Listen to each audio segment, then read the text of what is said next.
السلام علیکم، کیسے آپ پیارے بچوں؟ میں آپ کی اردو کی ٹیچر ہوں Silk School of Tomorrow City Campus بلوال سے۔ ہم اردو کو دوسرا سبق پڑھ رہے ہیں نعت۔ آج میرا آپ کے ساتھ 10واں لیکچر ہے۔ ہم نے پچھلے لیکچر میں آپ صلی اللہ علیہ وسلم کی اوصاف کے بارے میں پڑھا کہ آپ صلی اللہ علیہ وسلم ہمارے رہنما ہیں، ہمارے ہادی ہیں، اور جو ہم سبق پڑھ رہے ہیں نعت، یہ نظم ہے جس میں حضرت محمد صلی اللہ علیہ وسلم اللہ تعالیٰ کے آخری نبی کی تعریف بیان کی گئی ہے، ان کی خوبیوں کا ذکر کیا گیا ہے۔ حضرت محمد صلی اللہ علیہ وسلم نے ہمیں حق کی راہ دکھائی، ہمیں اس حق کی راہ پہ چلنا چاہیے، جی ہمیں اسی راہ پر عمل کرنا چاہیے۔ آپ صلی اللہ علیہ وسلم کی ہی وجہ سے زمین کے ذرے جو ہیں وہ دمک رہے ہیں، زمین کے ذرے دمک رہے ہیں، اور آپ صلی اللہ علیہ وسلم کے ہی دم سے فلک کے تارے، فلک یعنی آسمان کے تارے چمک رہے ہیں۔ اس دنیا میں روشنی ہی آپ صلی اللہ علیہ وسلم کے دم سے ہے۔ آپ صلی اللہ علیہ وسلم نے سچائی کو قائم کرنے کے لیے بہت سے دکھ اٹھائے اور صبر سے کام لیا۔ ہمیں آپ صلی اللہ علیہ وسلم پر زیادہ سے زیادہ درود و سلام بھیجنا چاہیے۔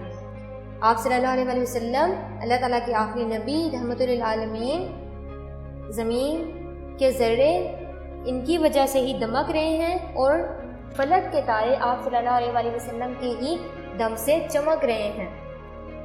اب آپ اپنی کتاب نکالیں، کتاب میں ہم دہرائی کریں گے آخری بند کی۔ آپ نے میرے ساتھ ساتھ پڑھنا ہے۔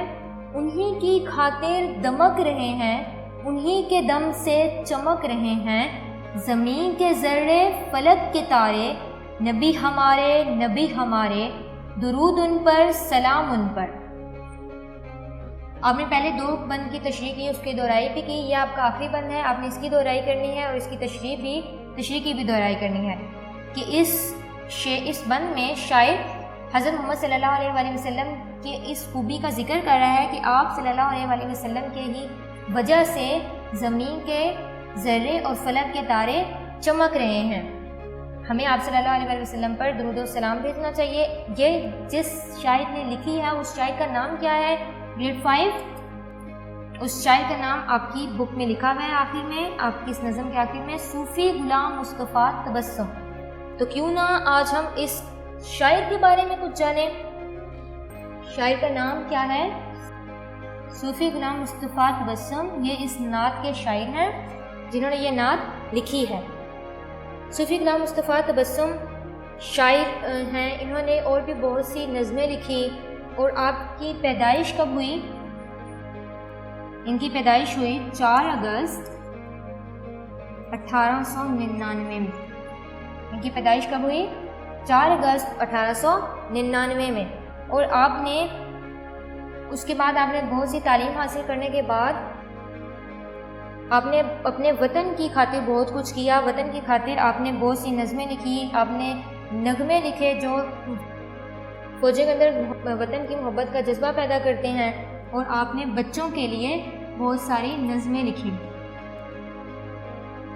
بچوں کی نظموں میں آپ کی جو سب سے مشہور نظمیں ہیں وہ کون سی ہیں؟ ٹوٹ بٹوٹ۔ اور انہوں نے بچوں کے لیے کتابیں کون سی لکھی؟ جھولنے، جو ننھے بچوں کے لیے بھی بہت ہی دلچسپ کتاب ہے۔ اور 1965 کی جنگ میں آپ نے فوجیوں کے لیے بہت سے نغمے لکھے۔ 1965 کی جب جنگ ہوئی تب آپ نے نغمے لکھے فوج کے لیے۔ آپ نے نہ صرف نظموں میں حصہ لیا بلکہ نثر، غزل، ہر چیز میں آپ نے حصہ لیا، اور ہر چیز میں آپ بہت مشہور ہیں۔ نظم، نثر، غزل، آپ کی ان سب میں کتابیں ہیں اور سب کتابیں آپ کی بہت مشہور ہیں۔ آپ نے 7 فروری 1978 میں وفات پائی۔ صوفی غلام مصطفیٰ تبسم کے بارے میں آپ نے یہ پڑھا کہ آپ ان کی پیدائش ہوئی 4 اگست 1899 میں۔ آپ نے بچوں کے لیے بہت سی نظمیں لکھی، ٹوٹ بٹوٹ، جھولنے، اور 1965 کی جنگ میں آپ نے فوج کے لیے بہت سے نغمے لکھے۔ ان کے احساس، ان کے وطن کے لیے محبت کو ابھارنے کے لیے آپ نے بہت سے نغمے لکھے۔ اور آپ کا غزل، نظم، نثر، ہر چیز تینوں میں آپ کا بہت زیادہ حصہ ہے۔ آپ کی وفات ہوئی 7 فروری 1978 میں۔ اب اپنی کتاب کا صفحہ نمبر 6 کھولیں۔ صفحہ نمبر 6 پہ آپ کے پاس سرگرمیاں ہیں۔ طلبہ اپنی پسندیدہ نعت زبانی یاد کریں اور نعت خوانی کے مقابلے میں حصہ لیں۔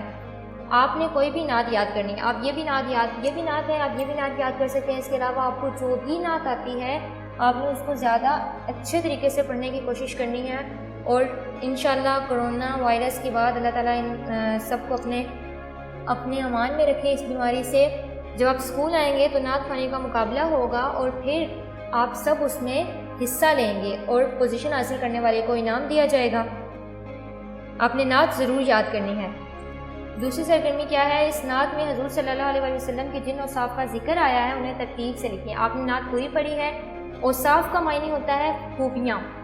اس میں آپ صلی اللہ علیہ وسلم کی آپ نے بہت سی خوبیاں پڑھی ہیں کہ آپ صلی اللہ علیہ وسلم سچائی کو آپ نے قائم کیا، اور آپ نے اسی طرح ترتیب سے لکھنی ہے۔ ہر بند میں، ہر مصرے میں آپ نے دیکھنا ہے کہ کون سی خوبی ہے پیارے نبی صلی اللہ علیہ وسلم کی، پھر آپ نے وہ لکھنی ہے اپنے رف رجسٹر پر۔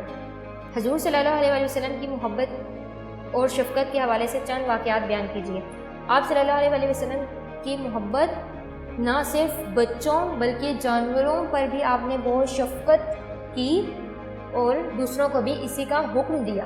آپ صلی اللہ علیہ وسلم جب بھی کوئی چیز لاتے تو سب سے پہلے بچوں کو دیتے، یا کوئی بھی پھل لاتے، کوئی چیز آتی نہیں تو کس کو ملتی؟ سب سے پہلے بچوں کو، اور آپ بچوں سے بہت پیار کرتے ہیں، یتیموں، مسکینوں، سب سے۔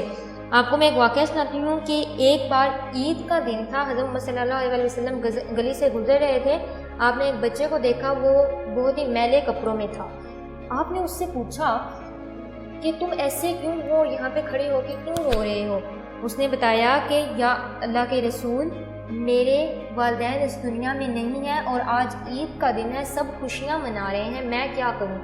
آپ صلی اللہ علیہ وسلم اس بچے کو اپنے گھر لے گئے اور حضرت عائشہ رضی اللہ عنہا سے فرمایا کہ اس بچے کو کپڑے دو، اور اس بچے سے فرمایا کہ آج سے تم یتیم نہیں ہو بلکہ میں تمہارا والد اور حضرت عائشہ رضی اللہ عنہا تمہاری والدہ ہیں۔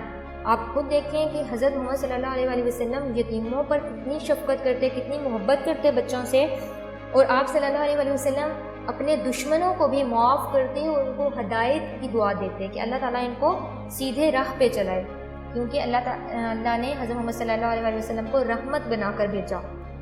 آپ نے اسی طرح اور بھی حضرت محمد صلی اللہ علیہ وسلم کے بارے میں واقعات پڑھنے ہیں اور ان کو دیکھنا ہے اور سمجھنا ہے۔